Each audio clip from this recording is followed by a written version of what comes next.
3 police cars screamed up my driveway because I threatened the HOA president with a hammer. She demanded I pack my things and leave.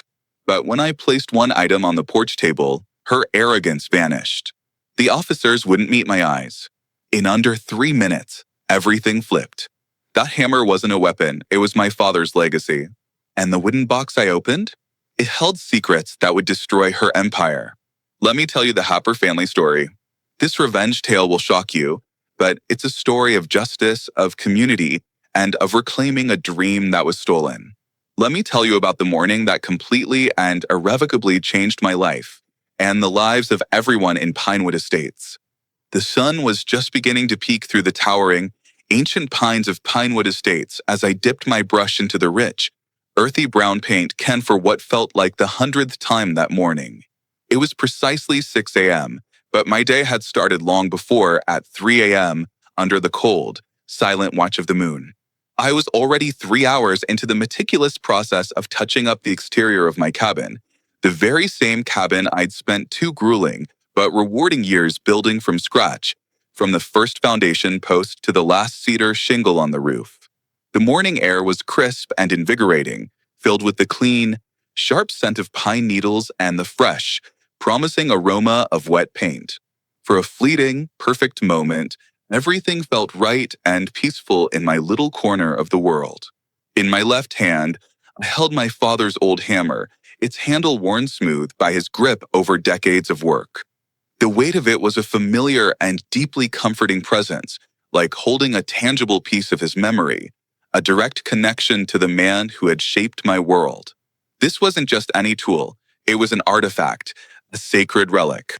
It was the last hammer my dad, Richard Happer, had used when he put the finishing touches on the original Pinewood Estates project back in 1987, a project that was his life's magnum opus. Every morning, when I picked it up to start my day, I could almost hear his warm, steady voice echoing in my mind, a phantom whisper on the breeze, "Son, a house isn't as important as the heart of the person who builds it. A house is nothing without the hearts inside it."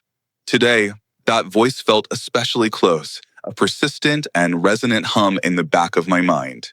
Though I had no idea just how prophetic and powerful those words would prove to be in the hours to come.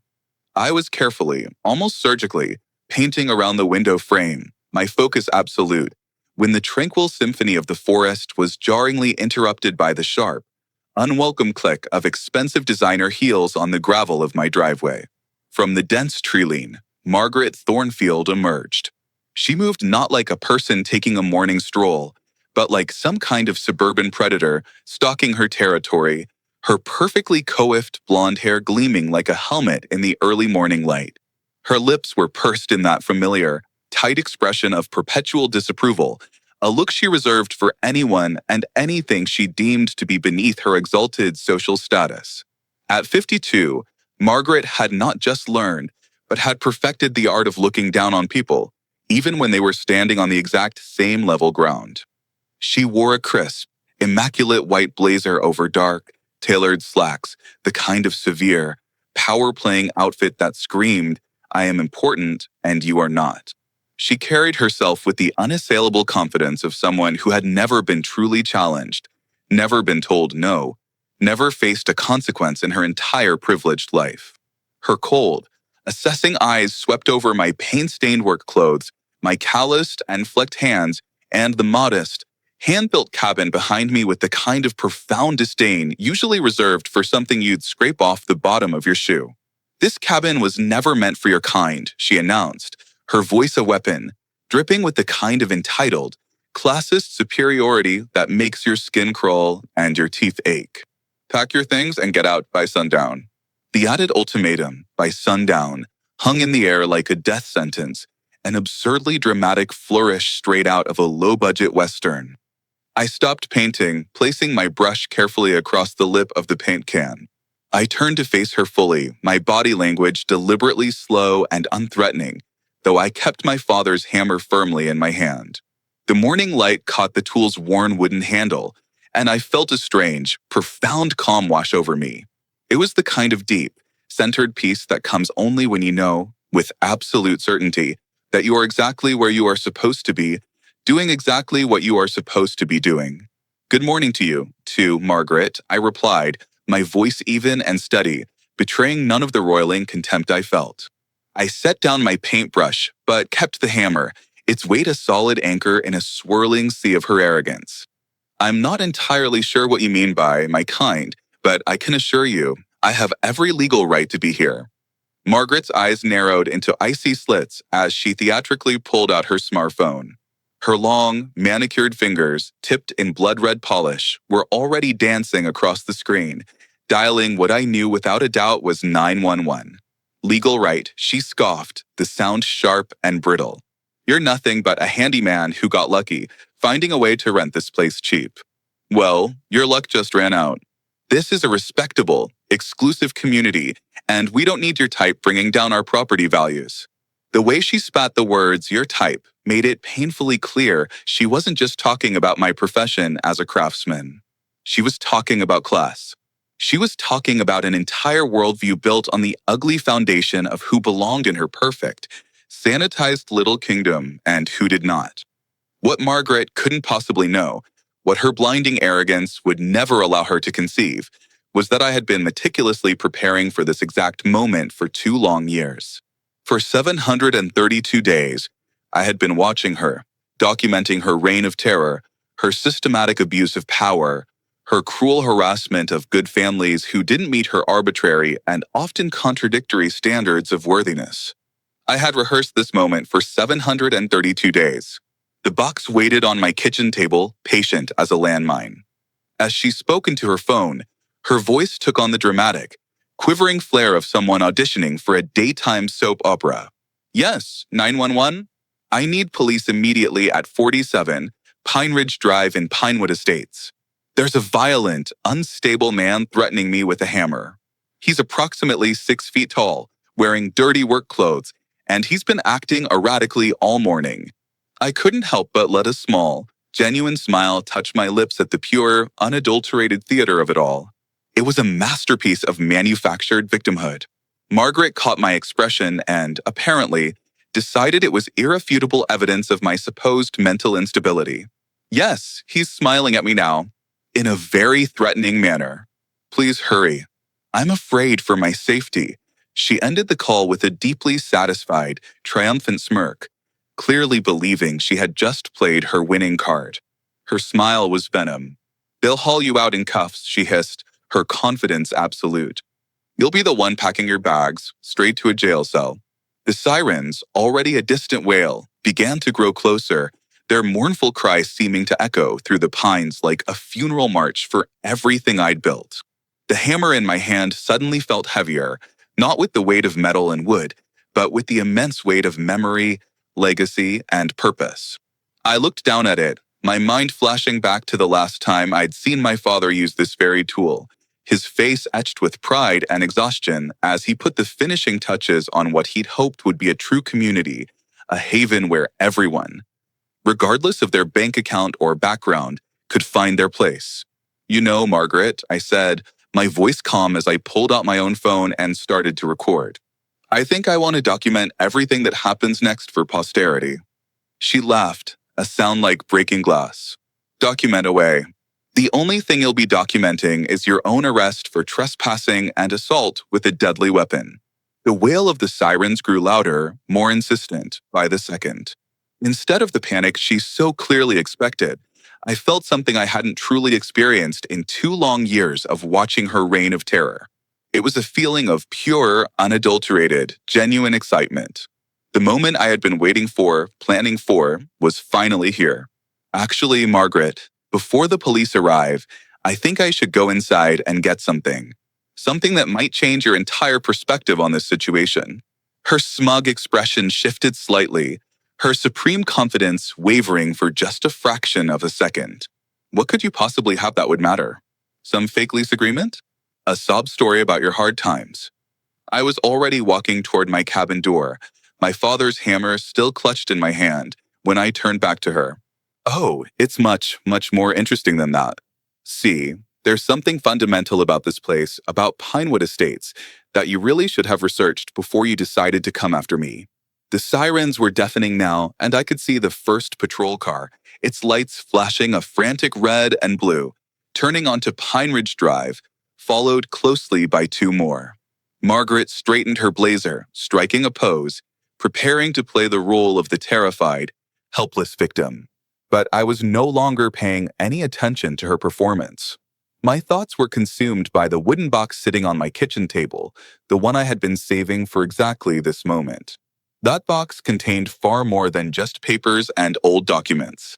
It held the unvarnished truth about Pinewood Estates, the truth about who really belonged here, and the truth about who had been playing a very dangerous, very cruel game with other people's lives.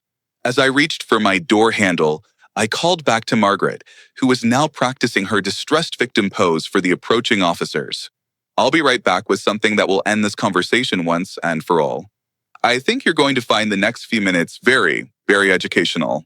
The first police car was pulling into my driveway as I stepped inside my cabin, my heart pounding not with fear, but with the sweet, thrilling anticipation of justice, long delayed, finally being served.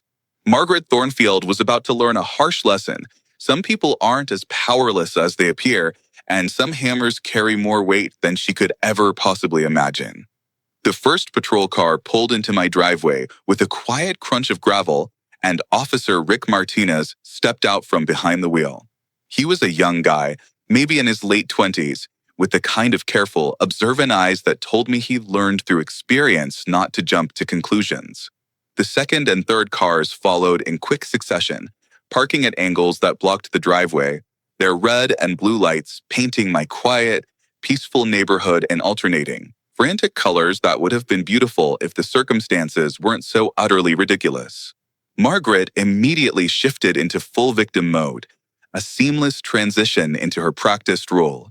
She pressed a trembling hand to her chest as if she were having heart palpitations and pointed a dramatic, shaking finger at my cabin door, from which I had just disappeared. "Thank God you're here, officers. That man has been threatening me with a hammer since dawn."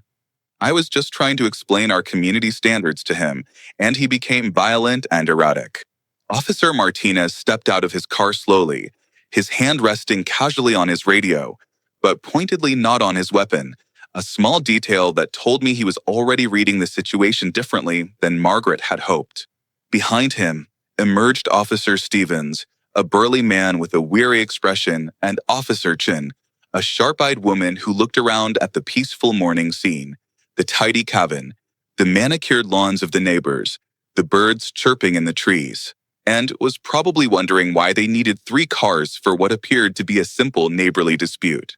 Mrs. Chen from next door, a lovely woman in her 70s, had come out onto her porch when she heard the sirens, and I could see her from my window, shaking her head in quiet disgust as Margaret continued her outrageous performance. "Officers," Mrs. Chen called out, her voice clear and strong. "I've lived here for 8 years, and Margaret Thornfield has been harassing everyone in this community for just as long. Just last week, she threatened to have me evicted if I didn't vote for her in the HOA election." Margaret whirled around, her face flushing a blotchy red. "That's a lie. Mrs. Chen is just upset because I had to cite her for her garden gnomes violating our aesthetic guidelines." Mrs. Chen crossed her arms and glared, undeterred. "My garden gnomes? You mean the 2 small, decorative pieces my late husband gave me? The ones that have been in my garden for 5 years without a single complaint until you decided they were somehow offensive to your delicate sensibilities." Officer Martinez held up his hand, a calming gesture meant to quiet the brewing argument, and walked toward my cabin door. "Sir, could you come back outside, please?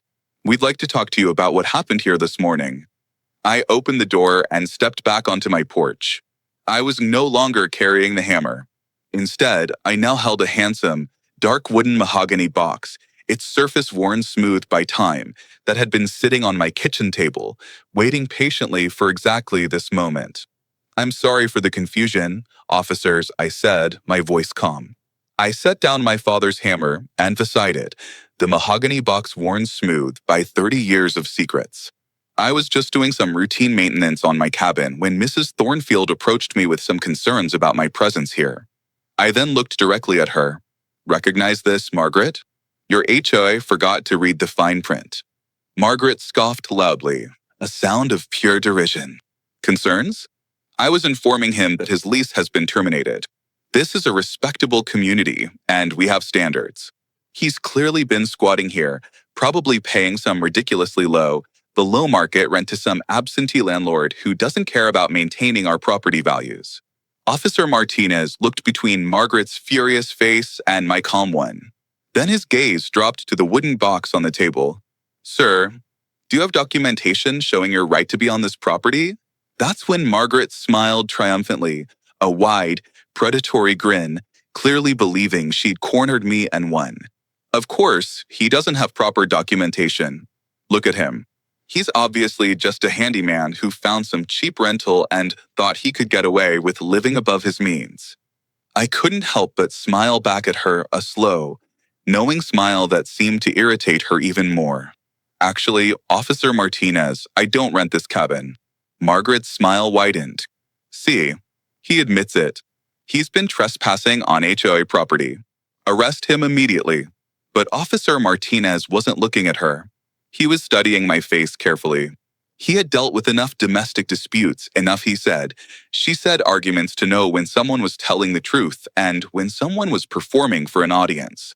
Sir, if you don't rent it, then what is your relationship to this property?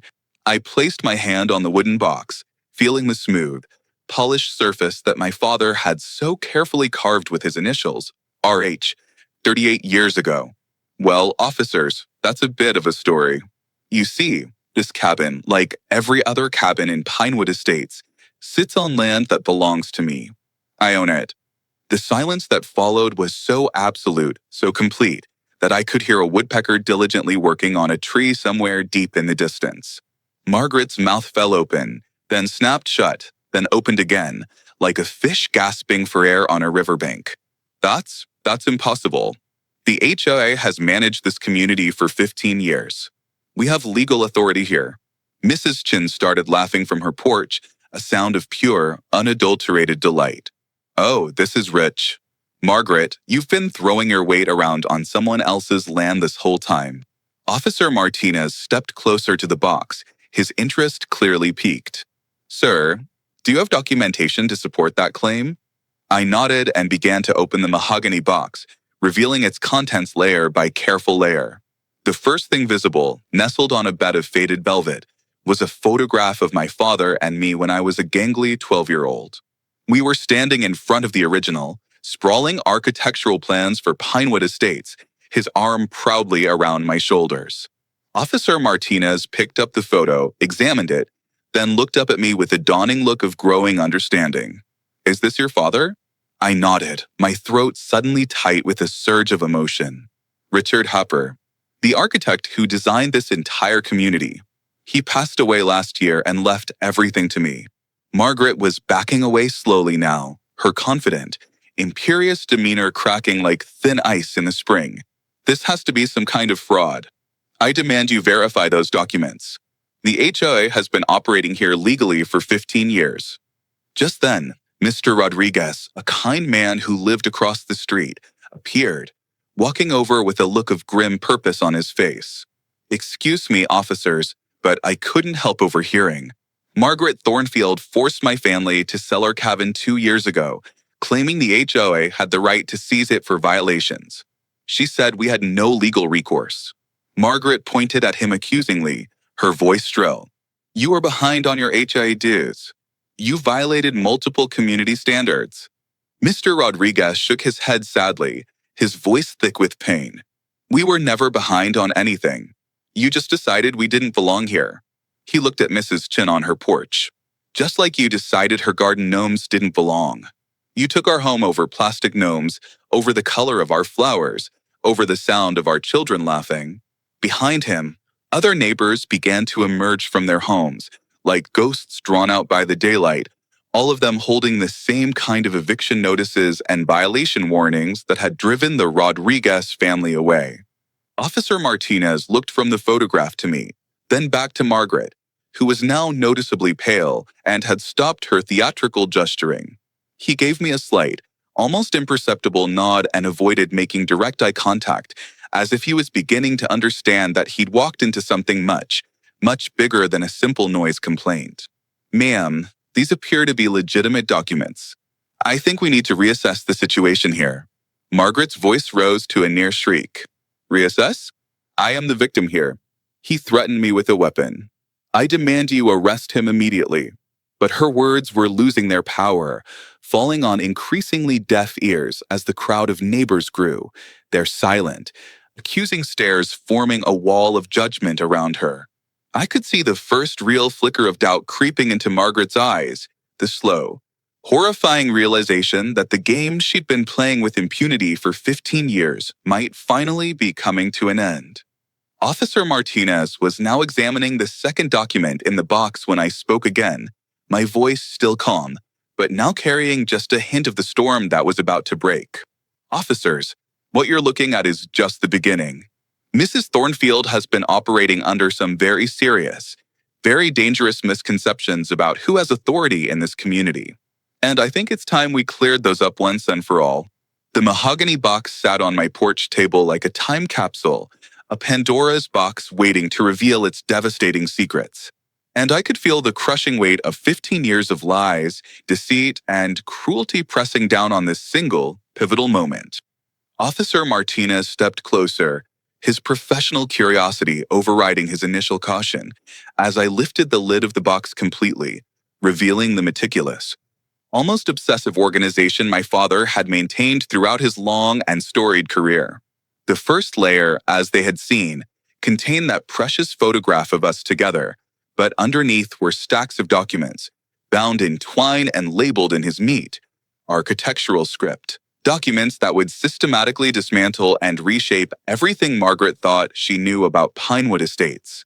This is my father's memorial box, I said softly, my voice thick with the emotion I'd been holding back for so many months. Richard Happer wasn't just any architect, officers. He was the man who designed, planned, and personally developed every single inch of this community, from 1985 to 1987. This was his dream. Margaret's face had gone from a flushed, angry red to a pale, clammy white, and I could practically see the gears in her mind grinding furiously as she tried to process what this might mean for her 15-year reign of terror. I carefully lifted out the second layer of documents, my hands trembling slightly, not with fear, but with the gravity of the moment. I held up my father's last will and testament, a thick, formal document, officially notarized and bearing the embossed, golden seal of the county probate court. When my father passed away 13 months ago, his will gave me the land. Every cabin, every tree, even yours, Margaret. Officer Martinez took the will and examined it carefully, running his finger over the seal, while Margaret stood frozen, a statue of disbelief, her mouth opening and closing without a sound. According to this document, Sir, Martinez said, his tone now formal and serious, you inherited not just the land, but all structures built upon it, including the 47 cabins currently occupied by residents. I nodded, feeling my father's presence stronger than it had been since his funeral, a warm and encouraging weight on my shoulders. Every single cabin in this community, including the one Margaret currently resides in, sits on land that I own outright. The silence that stretched after that statement was so profound I could hear the morning birds calling to each other from the high branches of the pine trees, completely oblivious to the human drama unfolding below. Margaret finally found her voice, though it came out as barely more than a ragged whisper. This has to be fake. The HOA has been managing this community for 15 years. We have legal authority here. It's established. Officer Martinez was now examining the original, rolled-up architectural plans, and I could see recognition dawning in his eyes as he matched the detailed blueprints to the community laid out around us. Ma'am, these documents appear to be entirely legitimate. The signatures, the seals, the dates, they all check out. Margaret's whisper escalated into a desperate shout. But we've been operating legally. The HOA was established by the original residents back in the 90s. We have bylaws. We have authority. I reached into the box again and pulled out another folder, this one thick with correspondence, legal notices, and documentation that I'd been painstakingly collecting for 2 years. Margaret, the HOA was never granted legal authority over this land. My father allowed the early residents to form a community organization for social purposes, planning barbecues, neighborhood watch, that sort of thing, but he never ever signed over management rights or any form of property authority. He was very clear about that. Mrs. Chin started clapping slowly from her porch, a single, rhythmic sound that echoed off the cabin walls like a steady, mocking drumbeat for Margaret's crumbling world.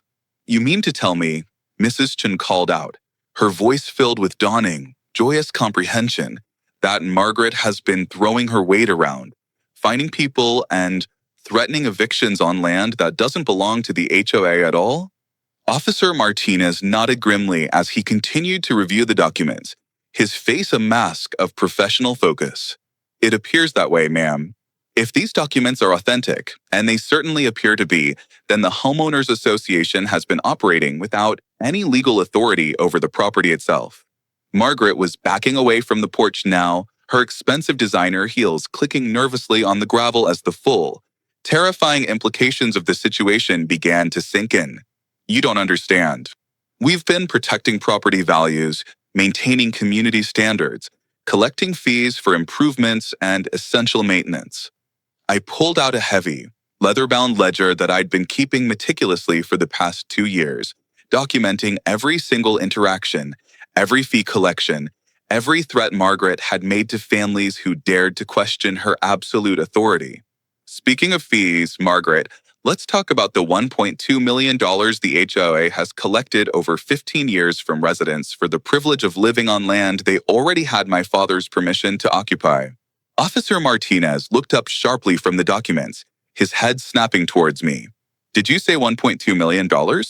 I nodded, opening the ledger to a specific page to show him the careful, detailed calculations I'd made, cross-referencing the HA's own sparse financial records with resident payment histories and the few alleged community improvements. 2 years, 12 families, $5 million. Every number in that ledger was a life she'd broken. Mr. Rodriguez stepped forward, his face grim with remembered pain. "Administrative costs," she called them. "Like when you told my family we owed $8,000 in back fees and fines, even though we had never once missed a payment." Margaret pointed an accusing, shaking finger at him, her defense becoming more frantic. "Your family violated multiple community standards. The flower boxes, the children's toys in the yard, the extra car parked in your driveway." Officer Martinez was taking official notes now, the careful, methodical movements of a law enforcement officer emerging as he began to fully understand the massive scope of what had been happening in Pinewood Estates for over a decade. "Sir, do you have records of these alleged violations and the fees you mentioned?" I reached deeper into the box and pulled out a thick manila envelope, bulging with photographs, letters, and documented complaints that I'd been collecting ever since I'd moved back to my father's beloved community. Officer Martinez looked from Margaret's panicked face to my determined one, then back to the damning documents spread across my porch table. I could see him beginning to understand that this morning's call about a threatening man with a hammer had metastasized into something much more serious, much more complex, and much more criminal. "Ma'am," he said, his voice now cold and official, "I'm going to need you to step back while we sort this out." "And sir," he said, turning to me, "I have to ask, do you have any more documentation in that box?" I smiled for the first time since this whole confrontation began, a real, genuine smile, feeling my father's spirit encouraging me, urging me to finish what he had started when he designed this community as a place where everyone could belong. "Officer Martinez, what I've shown you so far is just the foundation. The real story, the one that's going to change everything about how Pinewood Estates operates, is still in this box." Margaret had stopped backing away and was now staring at the mahogany box as if it contained a ticking bomb that was about to explode. "What do you mean, the real story?" I looked directly at her, meeting her gaze and seeing the raw, naked fear in her eyes for the very first time since I'd known her. I felt a deep, profound satisfaction that had been building for 2 long years finally beginning to surface. "Margaret, do you remember what you did to the Rodriguez family?" "Because I remember. And more importantly, I have proof." The mention of the Rodriguez family, the first of her many victims, hit Margaret like a physical blow. I watched as whatever remaining color drained from her face, leaving it a pasty, sickly gray. Officer Martinez had stopped taking casual notes and was now writing with the focused, rapid intensity of someone building an official case file. "Mr. Rodriguez," he said, turning to the older man, "you mentioned owing $8,000 in fees. Can you please elaborate on that situation for the record?" The older man stepped closer to the porch, his weathered, hard-working hands clenched into tight fists at his sides. "My family lived here peacefully for 12 years, he began, his voice trembling with suppressed rage and sorrow. 12 good years. Until Margaret decided we didn't fit her vision of the community. She started writing us up for violations that didn't exist, claiming our garden was too ethnic, our children were too loud, our family car was too old. It was a new complaint every week." Margaret's voice cracked as she tried to interrupt, to spin her narrative. That's not how it happened. There were legitimate complaints from other residents. But Mrs. Chin immediately shut her down from her porch. "Margaret, that's a bald-faced lie and you know it. I live right next to the Rodriguez family. Their children were angels and their garden was beautiful. You drove them out because you're a bigot, plain and simple." I opened the manila envelope and spread out a series of photographs across the table, showing the Rodriguez family's modest, but impeccably well-maintained property. Alongside them, I laid out copies of the harassment letters Margaret had sent them over a 6-month period. "Officer Martinez, these photos show the Rodriguez property before Margaret began her campaign against them. As you can see, everything was neat, clean, and well within any reasonable community standards."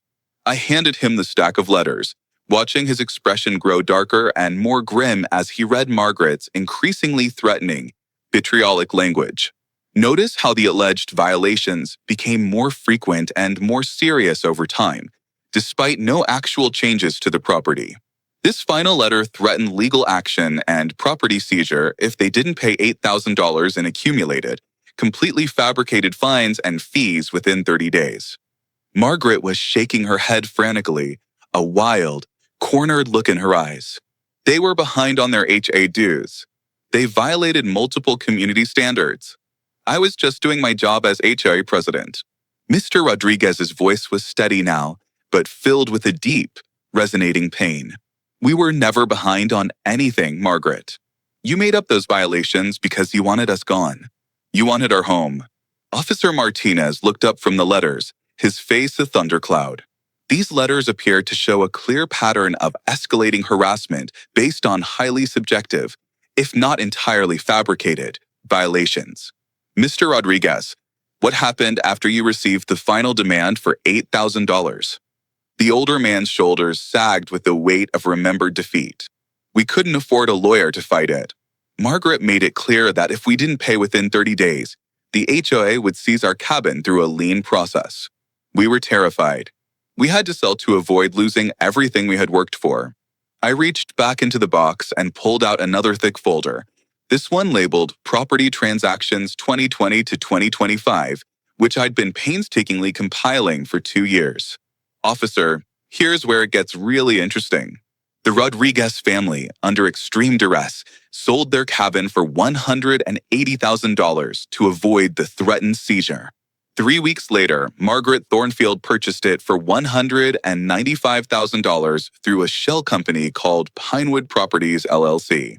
Margaret's eyes went wide with sheer panic. That's a coincidence. I had no idea who was buying their cabin. I opened the folder and showed Officer Martinez the official incorporation documents for Pinewood Properties, LLC.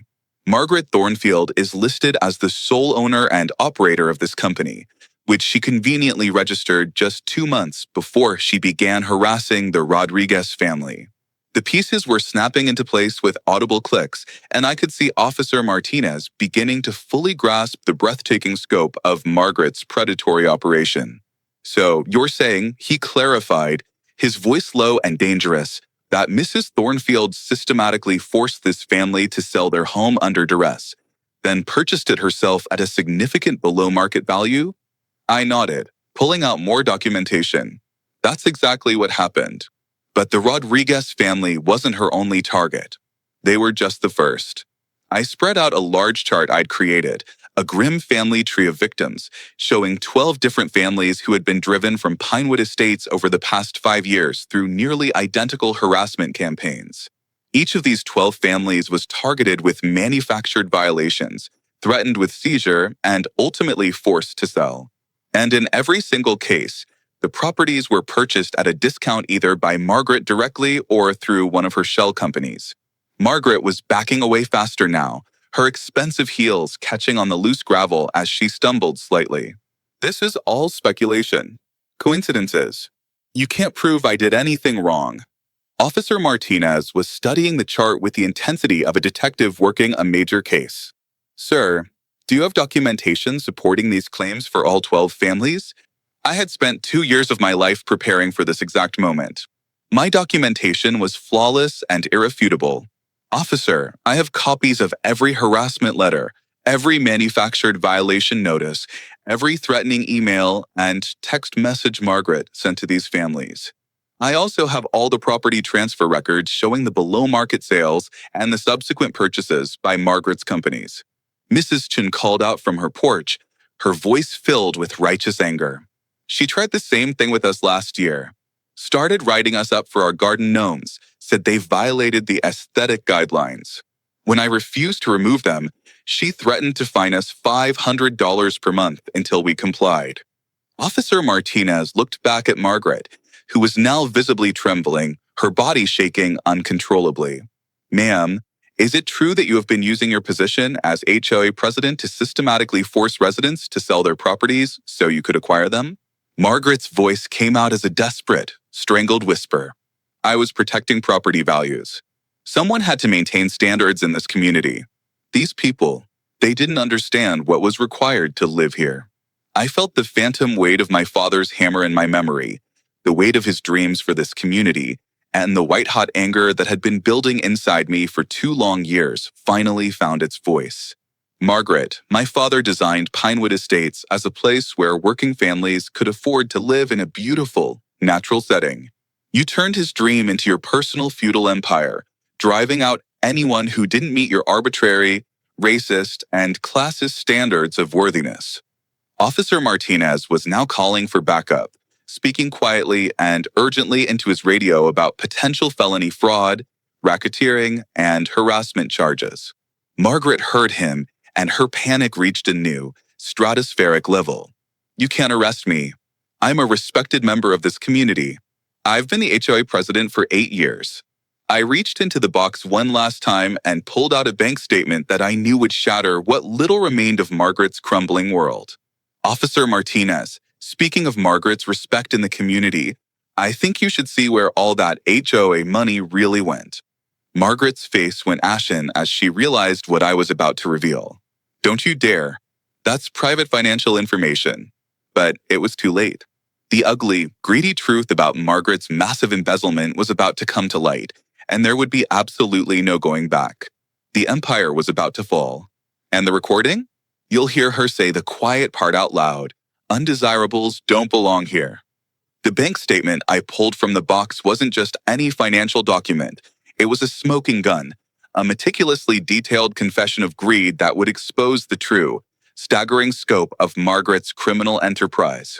Officer Martinez leaned forward, his professional demeanor now that of a seasoned detective, as I spread the papers across the porch table.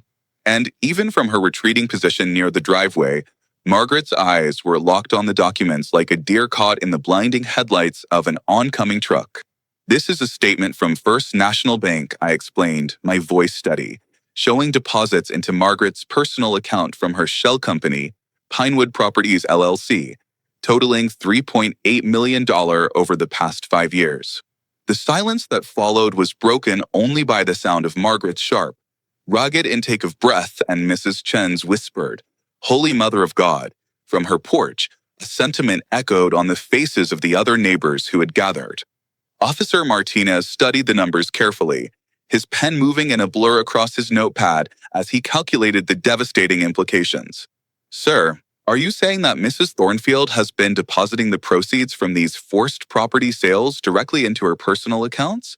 I nodded, pointing to specific, damning line items that told the sordid story of Margaret's systematic exploitation. Every single cabin she forced families to sell was purchased through her shell company, then almost immediately either resold at full market value or rented out for a significant profit, with all proceeds going directly into her personal accounts, not the HOA's. Margaret's voice came out as a strangled cry of desperation, a last-ditch effort to salvage her sinking ship. That money was for community improvements, administrative costs, legal fees. But I was ready for that defense. I had been for 2 years. I pulled out a second set of documents that would destroy her last possible line of retreat. Officer Martinez, these are the actual HOA financial records that Margaret herself filed with the state. They show total community expenditures of only $180,005 over the last 5 years for legitimate maintenance and improvements. The math was simple, brutal, and devastatingly clear. Margaret had collected $1.2 million in fees from residents, stolen an additional $3.8 million from forced property sales, yet had spent a paltry $180,000 on actual community needs. That means Margaret personally pocketed nearly $5 million while claiming to serve this community. Officer Martinez was now writing furiously, and I could see backup units, including unmarked cars I recognized as belonging to the county's financial crimes unit, beginning to arrive as word spread through the police department about the incredible scope of this case. Margaret was shaking her head frantically, her carefully constructed facade of a concerned community leader crumbling completely into dust. You don't understand the complexities of community management. There were expenses you can't see, but her protests were falling on deaf ears because Mr. Rodriguez had found his voice again, and 15 years of suppressed anger and humiliation were finally breaking free. Expenses like the $8,000 you demanded from my family for violations that didn't exist? Like the legal threats you made to force us out of our home. Mrs. Chun joined in from her porch, her voice carrying across the morning air with the righteous fury of a woman who had been pushed too far. Or like the $500 monthly fines you threatened me with for garden gnomes that violated your made-up aesthetic guidelines?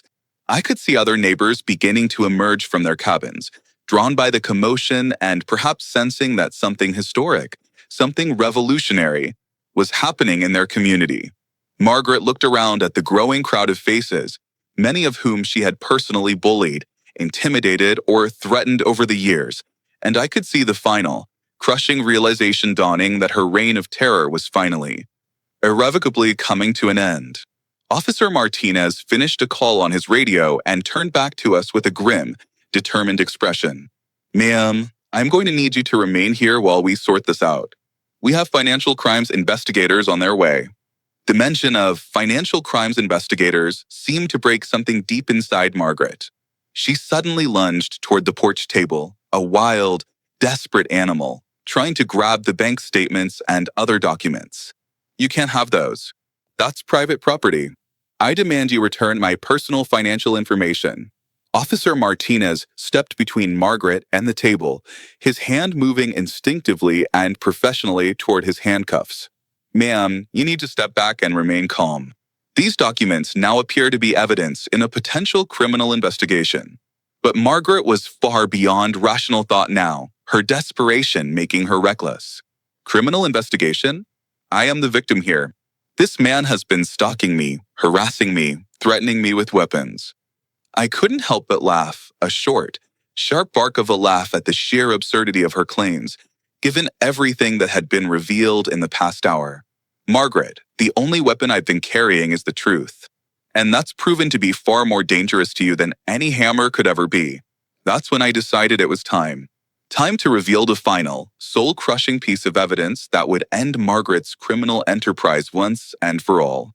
I reached deep into the mahogany box and pulled out a single DVD case, labeled HOA Harassment Evidence 2020 to 2025 in my careful, neat handwriting.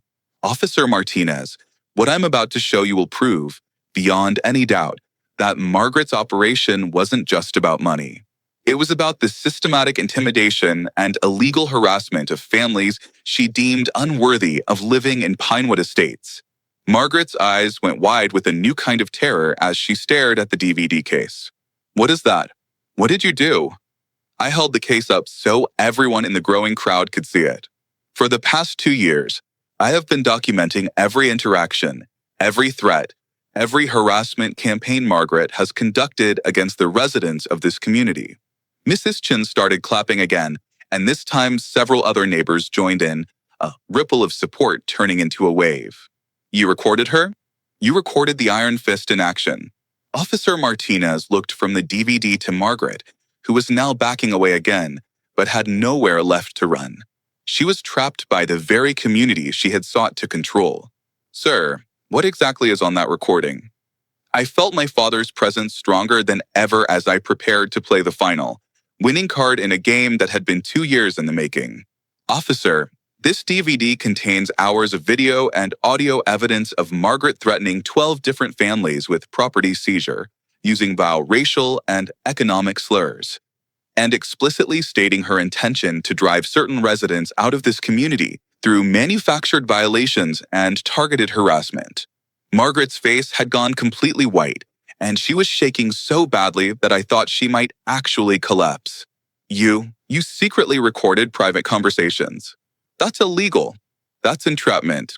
But Officer Martinez was already shaking his head as he examined the DVD case. "Ma'am, if these recordings were made in public spaces or during the course of official HOA business, they would most likely be admissible as evidence in a court of law." I could see Margaret's entire world collapsing around her as she realized that all her years of bullying, her whispers of intimidation, her public tirades, had been carefully and legally documented.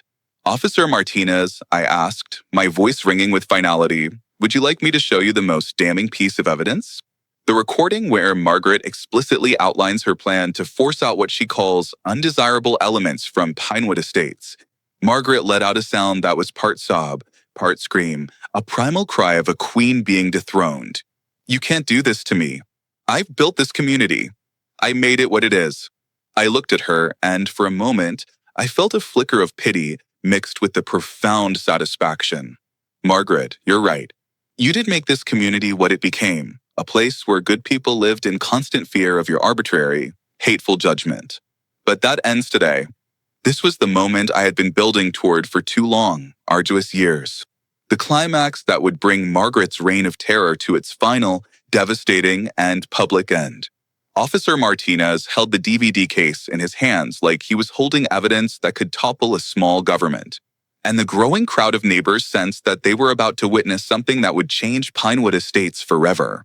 "Officer," I said, my voice resonating with the weight of the moment, "before I play this recording, I want you to understand that what you're about to hear represents the systematic destruction of families and the complete perversion of everything my father hoped this community could become."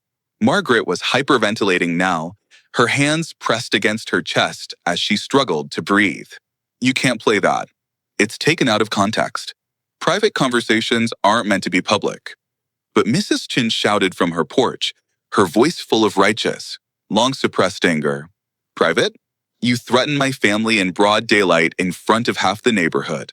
The morning sun had climbed higher, casting long shadows across the dramatic scene as I prepared to destroy Margaret's world completely. I slid the DVD into my laptop and turned the screen toward Officer Martinez, knowing that the next few minutes would deliver the justice that had been 15 years in the making. The first video clip began with a clear shot of Margaret standing in front of the Rodriguez family's cabin, her voice sharp and unmistakably cruel as she addressed a visibly shaken Mrs. Rodriguez and her 2 young children. "This community has standards, Maria. Standards that your family clearly doesn't understand or respect. Your flower boxes are too ethnic. Your children are too loud. And frankly, your presence here is bringing down property values for everyone else." Mrs. Rodriguez's voice was barely audible as she tried to defend her family. "Mrs. Thornfield, we follow all the HOA rules. Our children play quietly, and our garden is beautiful." Margaret's recorded response was like a slap across the face. "Beautiful? That gaudy display of colors and those tacky Virgin Mary statues? This isn't a gated community in Mexico, Maria. If you can't adapt to American community standards, perhaps you should find somewhere more suitable to your cultural preferences. Officer Martinez's jaw clenched as he watched Margaret's racist tirade continue. I could see Mr. Rodriguez standing behind him, his face a mask of pain, wiping tears from his eyes as he was forced to relive the raw humiliation his family had endured. The video showed Margaret's escalating threats over several encounters, each one more vicious than the last, until she finally delivered the ultimatum that would drive the Rodriguez family from their home. I'm giving you 30 days to pay $8,000 in accumulated fines and fees, or the HOA will begin seizure proceedings against your property.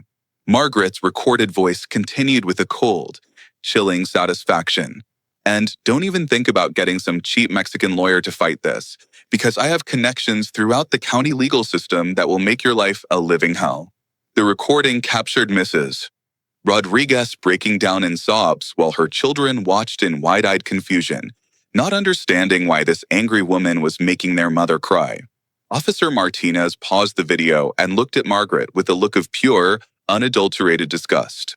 Ma'am, did you threaten this family with racial harassment and abuse of the legal process? Margaret was sobbing openly now, her carefully constructed image shattered beyond any hope of repair. I was protecting the community, property values, standards. But her protests sounded pathetic and hollow against the undeniable evidence of her recorded cruelty. I advanced to the next video clip, which showed Margaret confronting an elderly black veteran named James Washington about his vegetable garden. These vegetables don't belong in a respectable community, James. This looks like a farm, not a suburban neighborhood. Either you remove this eyesore, or I'll cite you for agricultural violations. The sickening pattern continued through video after video, each one a testament to Margaret's systematic campaign of targeting families based on their race, their ethnicity, their economic status, or simply her personal dislike of their lifestyle choices. She threatened the Chin family over their garden gnomes, harassed the Martinez family for speaking Spanish in their own yard, and demanded that the Johnson family remove their children's basketball hoop because urban sports equipment didn't fit the community's carefully curated aesthetic. Each recording was more damning than the last, building a powerful, irrefutable case for felony harassment, discrimination, and abuse of power that would destroy any shred of sympathy Margaret might have hoped to claim. Officer Martinez called for additional backup as the full scope of Margaret's crimes became terrifyingly clear, and I could see the financial crimes investigators pulling into the driveway behind the patrol cars, their serious faces indicating they were ready to take over. Margaret seemed to realize that her world was collapsing completely because she suddenly lunged toward my laptop, screaming, "Turn it off! Turn it off! You're destroying everything I built." Officer Martinez caught her arm and gently but firmly guided her away from the computer. "Ma'am, you need to remain calm while we complete our investigation." But Margaret was beyond calm, beyond rational thought, beyond anything except pure, primal panic as she watched 15 years of carefully constructed authority crumble into dust in real time. "You don't understand what I sacrificed for this community. I made the hard decisions. I maintained standards when no one else would." I felt tears welling up in my own eyes as I thought about my father's original, beautiful vision for Pinewood Estates and how completely and grotesquely Margaret had corrupted it. "Margaret," I said, my voice thick with emotion, "my father designed this place so that working families, immigrant families, military families, all kinds of families could have a beautiful place to call home. You turned his dream into a nightmare of division and fear." As the cuffs clicked around her wrists, she turned to me and hissed, her voice a venomous whisper, "You ruined everything." I lifted my father's hammer, its weight of comfort in my hand. "No, Margaret," I said, my voice steady. "We're just rebuilding what you stole." The irony wasn't lost on me that everything had changed in less than 3 minutes. Just as I had known it would, Margaret went from demanding my eviction to facing federal arrest. From holding absolute, unquestioned power to having none at all. From being the self-appointed queen of Pinewood Estates to being exposed on video as nothing more than a racist, greedy bully who had hidden behind a shield of fake authority for 15 long years. Officer Martinez was reading Margaret her Miranda rights as the financial crimes investigators began carefully collecting the evidence from my porch table. The growing crowd of neighbors watched in stunned, cathartic silence as their longtime tormentor was finally brought to justice. Margaret's last words before being placed in the back of the patrol car were a desperate, delusional plea that revealed the profound depth of her narcissistic worldview. "This is all a mistake. I'm the victim here. I protected this community from people who didn't belong." But her words fell on deaf ears because everyone present had seen the evidence, heard the recordings, and witnessed the complete, public exposure of her criminal enterprise. As the patrol car pulled away, carrying a sobbing Margaret down the driveway she once ruled, I felt my father's presence one last time. I could almost hear his voice on the wind, a quiet sigh of relief, whispering that justice had finally been served. The empire Margaret had built on fear, racism, and greed had fallen completely. Pinewood Estates was finally free to become what it was always meant to be. 2 weeks after Margaret's arrest, I stood in the exact spot where my father had once surveyed his dream project, watching as 47 families gathered for the first annual Pinewood Estates community barbecue. The air, once thick with tension and suspicion, was now filled with the sounds of children's laughter, the sizzle of burgers on the grill, and the easy, comfortable murmur of genuine neighborly connection. The contrast couldn't have been more striking. Where once there had been fear and division, now there was healing and unity. Margaret had been charged with 12 counts of felony fraud, embezzlement, racketeering, harassment, and multiple civil rights violations. She was facing a potential sentence of 15 years in federal prison. The local news had picked up the story, dubbing it the HOA takedown, and suddenly, Little Pinewood Estates had become a national symbol of what can happen when a community stands up together against bullying and corruption. I carried my father's hammer with me that day, not as a tool of work, but as a symbolic reminder of the man who had dreamed of this very moment, a moment when people of all backgrounds could truly and safely call this place home. The transformation had been swift and dramatic once Margaret's criminal enterprise collapsed. Within days of her arrest, I had officially and permanently dissolved the fraudulent HOA and announced that Pinewood Estates would transition to a cooperative housing community, where every resident would have a genuine voice and an equal vote in the decisions that affected their lives.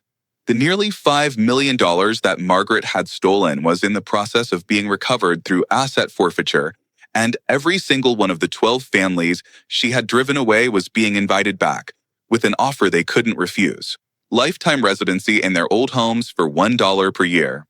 The Rodriguez family had been among the first to return. Watching their children play freely and joyfully in the yard that Margaret had once declared too ethnic filled me with a deep, profound satisfaction that went far beyond any sense of personal revenge. It felt like a restoration of the natural order of things. As the afternoon sun cast a warm, golden glow over the gathering, Maria Rodriguez approached me, her eyes shining with tears of gratitude. She handed me a warm, fragrant tamale, wrapped in a corn husk. "Your father would be so proud, Jake," she said, her voice soft but full of conviction. In that moment, holding the simple, heartfelt gift from a family that had been through so much, I finally, completely understood his words, the ones that had echoed in my mind for years. A house is nothing without the hearts inside it. This place, this collection of cabins and trees, was finally becoming a home again, filled with the resilient, courageous hearts of the people who lived here. We were rebuilding, not just with wood and nails, but with kindness, respect, and a shared promise to never again let a bully tear us apart. The nightmare was over, and a new, more beautiful dream was just beginning.